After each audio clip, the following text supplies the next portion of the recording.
Hi, thank you for accepting my question. Unfortunately, today we couldn't be there to weather conditions. I have two questions.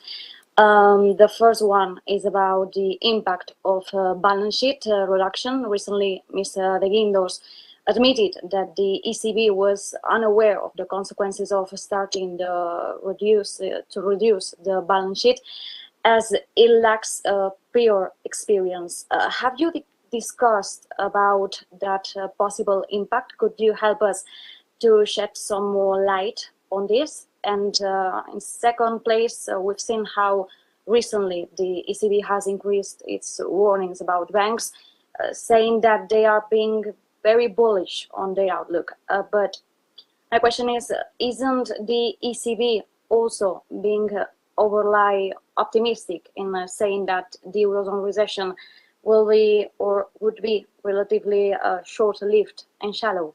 Thank you so much. Do you want to take it? Yeah. Well, thank you for your question, but the Vice President is much more equipped than me to address your question.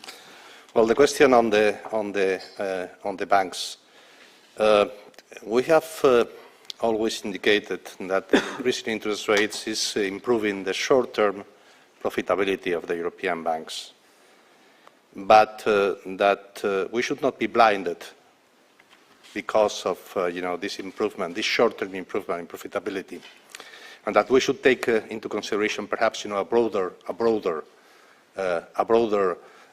picture of the situation. In what sense? First of all, that we are projecting that financing conditions are tightening, and this will have an impact on the funding of the European banks, and simultaneously that the slowdown of the economy simultaneously will have also an impact on the solvency of the clients of the banks. So that's the approach. It's a cautious approach. So there is an improvement in the return on equity of the European banks, but simultaneously we have to look a little bit further away, and in that respect we have to take into consideration the solvency of the clients and the impact that the increase in interest rates is going to have on the funding of the European banks. And with respect to the question of the balance sheet, well, I think that the point that I wanted to make is quite clear. The reduction of the balance sheet at QT is a new experience for us. It's a new tool for the ECB. And in that respect, that's why, as the President has indicated, we have to be predictable and we have to be measured and prudent in the implementation of QT. And that's what we have discussed in the Governing Council. And that's why, we have decided that we will start with a reduction of our balance sheet of 15 billion starting in early March. And we will continuously assess the impact that this measure is having on financing conditions, on the monetary situation, and the monetary policy stance. Thank you, Vice President. And the next question goes to Nikkei, to the correspondent Takaru Minami. Takaru, please.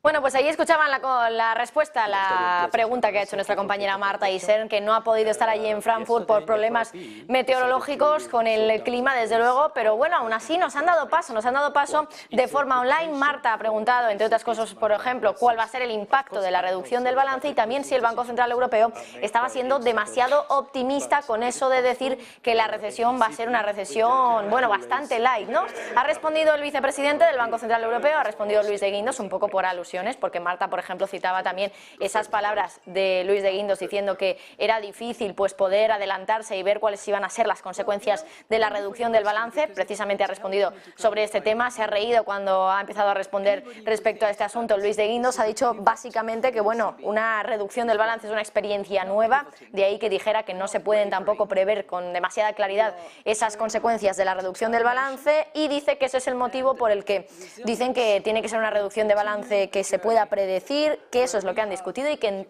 cualquier caso van a poder evaluar cuál es el impacto. De todas formas, tampoco ha venido a decir cuál va a ser realmente el impacto. No ha respondido directamente a la pregunta de nuestra compañera Marta Isern. Tampoco ha respondido a su primera pregunta, cuando también, a la segunda pregunta, disculpen, cuando Marta, por ejemplo, también preguntaba si el Banco Central Europeo no estaba siendo demasiado optimista al decir que la recesión que se viene es demasiado, o va a ser relativamente light. Bueno, no ha respondido en este sentido. Lo que ha dicho es que están esperando que las condiciones financieras tengan un impacto sobre el sector bancario. Ha desviado un poquito la pregunta respecto a lo que realmente la cuestión que le estaba preguntando nuestra compañera Marta Isern, pero sobre todo nos quedamos con esa segunda respuesta respecto al impacto de la reducción del balance. Dice que si en algún momento ha llegado a decir que no podían prever o era difícil prever las consecuencias, es porque es una experiencia nueva, ha dicho Luis de Guindos, pero en cualquier caso no ha respondido a la pregunta de cuál va a ser el impacto de la reducción del balance. Por lo tanto, el Banco Central Europeo no cuenta con información suficiente para saber cuáles van a ser